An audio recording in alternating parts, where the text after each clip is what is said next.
सबसे पहला लक्षण है दैन्यता। जो जितना झुकता है वो उतना महान होता है। झुकने वाला ऐसा नहीं कि जिसके प्रति झुक रहा है वो महान है, ऐसा नहीं। जो झुक रहा है वो महान है। दैन्यता। दूसरा है निष्कपटता।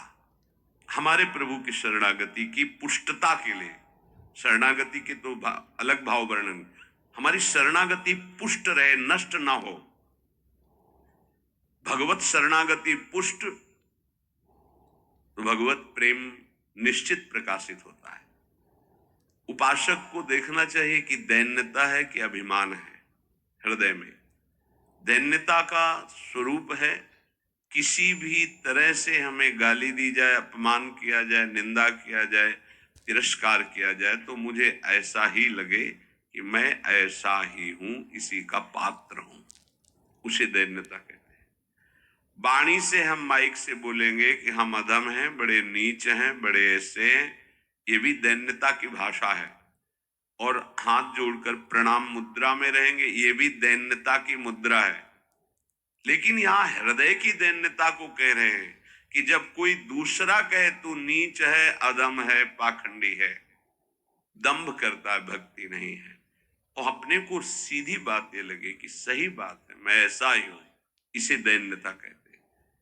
शरणागति हमारी जो विक्षिप्त हो जाती है, जो दोषयुक्त हो जाती है, जो पूर्ण नहीं हो पाती शरणागति, उसका कारण देहाभिमान, उसका कारण गुणाभिमान, साधनाभिमान, इनमें से कोई न कोई अभिमान होता है। इसलिए कह रहे सबसे पहला लक्षण बाबा की विचार में है दैन्यता, और ये बहुत प्रिय है दैन्यता भगवान को।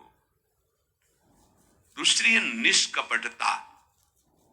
कपट नहीं रखना चाहिए।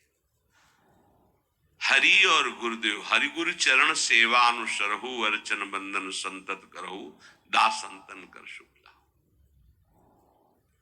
हृदय में कम से कम एक जगह तो निष्कपटता आ ही जाए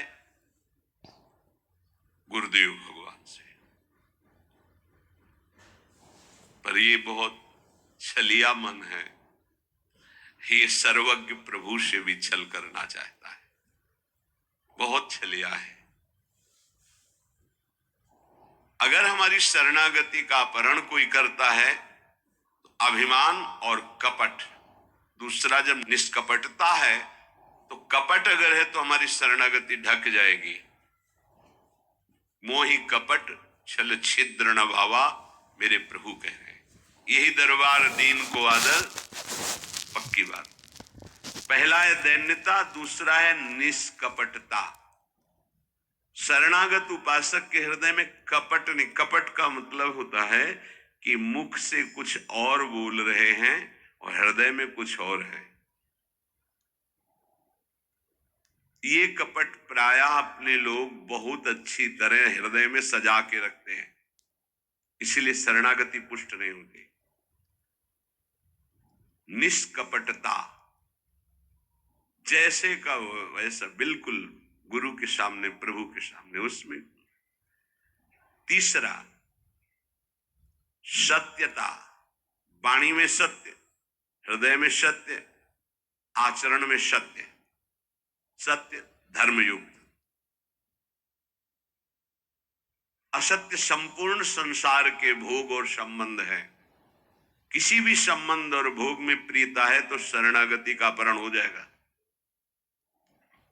सत्य श्री भगवान, नाम, धाम, लीला, रूप, प्रेमी जन। इसके अलावा सब मिथ्या। जितना कुछ देख रहे हो परिणाम देखा जाता है, परिणाम में सब झूठा। चौथा सर्व समर्पण। सर्व शब्द लगा हुआ है, तन मन प्राण एक एक वृत्ति केवल अपने शरण की तरफ। यहां सर्व समर्पण नहीं होता। समर्पण होता है पर सर्व समर्पण नहीं होता।